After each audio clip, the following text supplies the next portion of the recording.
Shalom Rockers 14. Bagaimana kabarnya hari ini? Sudah pasti luar biasa, fantastis, dan yes-yes kan? Nah, pada kesempatan kali ini kita akan merenungi bersama dan menyembah nama Tuhan.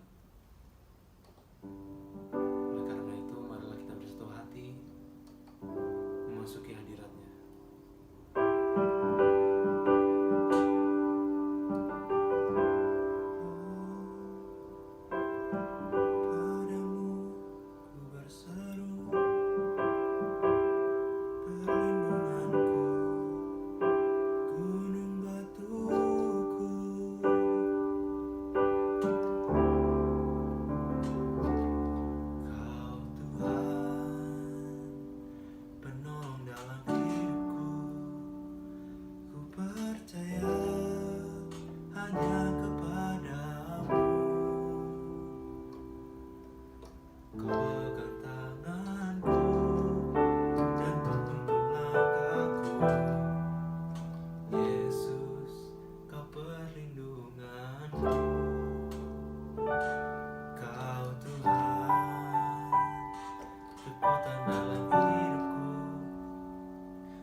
Kita bersama.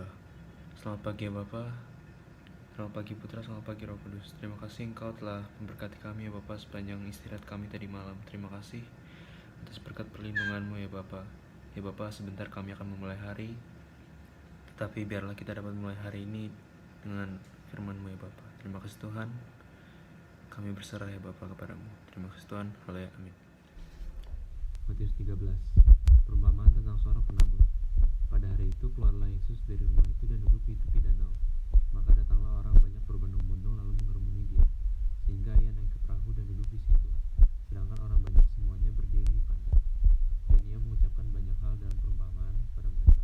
Katanya, adalah seorang penabur keluar untuk menabur. Pada waktu ia menabur, sebagian benih itu jatuh di pinggir jalan.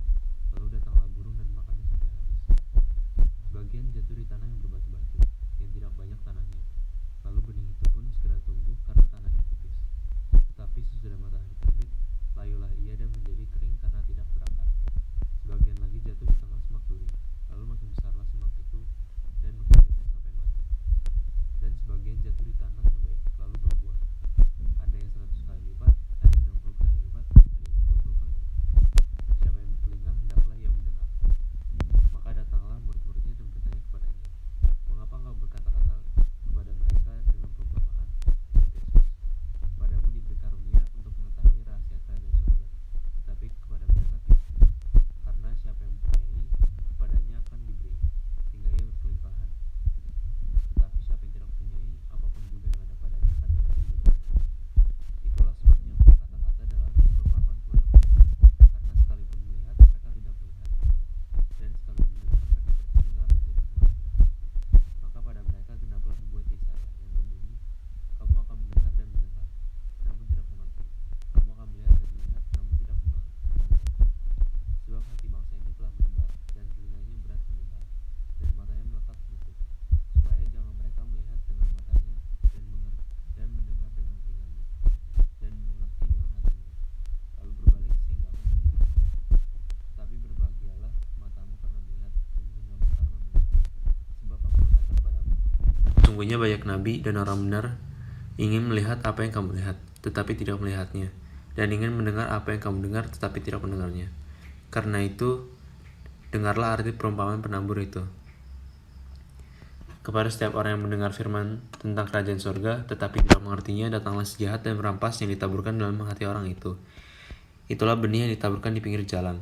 Benih yang ditaburkan di tanah yang berbatu-batu ialah orang yang mendengar firman itu dan segera menerimanya dengan gembira.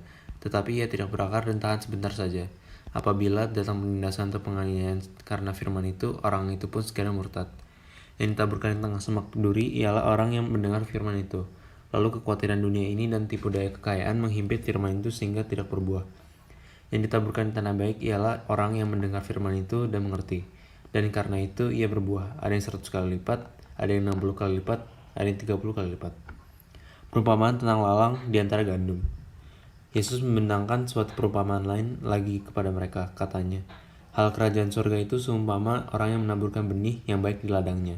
Tetapi pada waktu semua orang tidur, datanglah musuhnya menaburkan benih lalang di antara gandum itu lalu pergi. Ketika gandum itu tumbuh dan mulai berbulir, nampak jugalah lalang itu.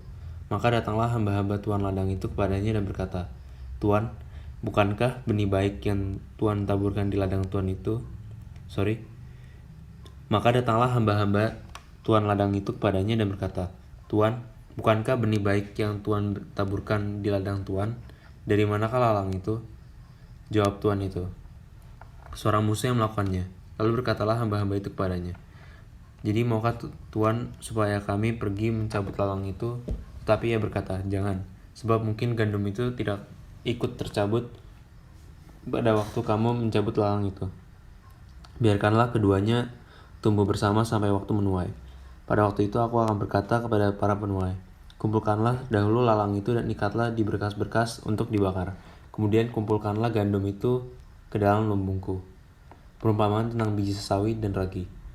Yesus membentangkan satu perumpamaan lagi kepada mereka, katanya, hal kerajaan surga itu seumpama biji sesawi yang diambil dan ditaburkan orang di ladangnya. Memang biji itu yang paling kecil dari segala jenis benih. Tetapi apabila sudah tumbuh, sesawi itu lebih besar daripada sayuran yang lain, bahkan menjadi pohon, sehingga burung-burung di udara datang bersarang pada cabang-cabangnya. Dan ia menceritakan perumpamaan ini juga kepada mereka. Hal kerajaan surga itu seumpama ragi yang diambil seorang perempuan dan diadukan ke dalam tepung terigu 3 sukat sampai khamir seluruhnya. Semuanya itu disampaikan Yesus kepada orang banyak dalam perumpamaan, dan tanpa perumpamaan suatu pun tidak disampaikannya kepada mereka, supaya genap firman yang disampaikan oleh Nabi. Aku mau membuka mulutku, mengatakan perumpamaan. Aku mau mengucapkan hal yang tersembunyi sejak dunia dijadikan. Penjelasan perumpamaan tentang lalang di antara gandum. Maka Yesus pun meninggalkan orang banyak itu, lalu pulang. Murid-muridnya datang dan berkata kepadanya, "Jelaskanlah kepada kami perumpamaan tentang lalang di ladang itu." Ia menjawab katanya, "Orang yang menaburkan benih baik ialah anak manusia. Ladang ialah dunia. Benih yang baik itu anak-anak kerajaan, dan lalang anak-anak si jahat. Musuh yang menaburkan benih lalang ialah iblis. Waktu menuai ialah akhir zaman, dan para penuai itu malaikat. Maka seperti lalang itu dikumpulkan dan dibakar dalam api, demikian juga pada akhir zaman. Anak manusia akan menyuruh malaikat-malaikatnya, dan mereka akan mengumpulkan segala sesuatu yang menyesatkan dan semua orang yang melakukan kejahatan dari dalam kerajaannya. Semuanya akan dicampakkan ke dalam dapur api. Di sanalah akan terdapat ratapan dan keretakan gigi. Pada waktu itulah orang-orang benar akan bercahaya seperti matahari dalam kerajaan Bapa mereka. Siapa bertelinga, ia hendaklah mendengar." Perumpamaan tentang harta terpendam dan mutiara yang berharga. Hal kerajaan surga itu seumpama harta yang terpendam di dalam ladang, yang ditemukan orang lalu dipendamkannya lagi. Oleh sebab sukacitanya pergilah ia menjual seluruh miliknya lalu membeli ladang itu. Demikian pula hal kerajaan surga itu seumpama seorang pedagang yang mencari mutiara yang indah. Setelah ditemukannya mutiara yang sangat berharga, ia pun pergi menjual seluruh miliknya lalu membeli mutiara itu. Perumpamaan tentang pukat. Demikian pula hal kerajaan surga itu seumpama pukat yang dilabuhkan di laut, lalu mengumpulkan berbagai-bagai jenis ikan. Setelah penuh, pukat itu pun diseret orang ke pantai. Lalu duduklah mereka dan mengumpulkan ikan yang baik ke dalam pasu, dan ikan yang tidak baik mereka buang. Demikianlah juga pada akhir zaman, malaikat-malaikat akan datang memisahkan orang jahat dari orang benar, lalu mencampakkan orang jahat ke dalam dapur api. Di sanalah akan terdapat ratapan dan keretakan gigi. "Mengertikah kamu semuanya itu?" Mereka menjawab, "Ya, kami mengerti." Maka berkatalah Yesus kepada mereka, "Karena itu setiap ahli Taurat yang menerima pelajaran dari hal kerajaan surga itu seumpama tuan rumah yang mengeluarkan harta yang baru dan yang lama dari pembendaharaannya." Yesus ditolak di Nazaret. Setelah Yesus selesai menceritakan perumpamaan-perumpamaan itu, ia pun pergi dari situ. Setibanya di tempat asalnya, Yesus mengajar orang-orang di situ di rumah ibadat mereka. Maka takjublah mereka dan berkata, "Dari manakah diperolehnya hikmat itu dan kuasa untuk mengadakan mujizat-mujizat itu? Bukankah ia ini anak tukang kayu?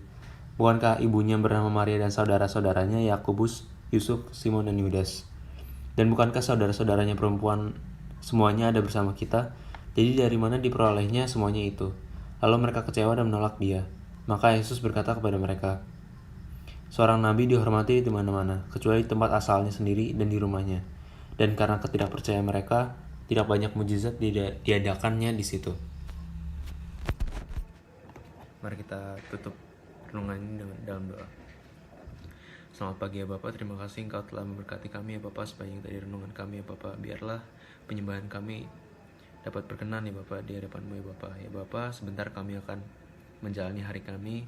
Berkatilah kami ya Bapak, setiap presentasi, setiap tugas-tugas dalam menjalani PJJ ini ya Bapak. Terima kasih Bapak, kami berserah ya Bapak. Terima kasih Yesus, haleluya, amin. Kau Tuhan, penolong dalam hidupku, ku percaya hanya kepadamu. Kau pegang tanganku dan tuntun langkahku. Yesus, Kau perlindunganku. Kau Tuhan, kekuatan dalam hidupku, penolongku dalam kesesakan. Kau gunung batuku dan pertahananku. Yesus, Kau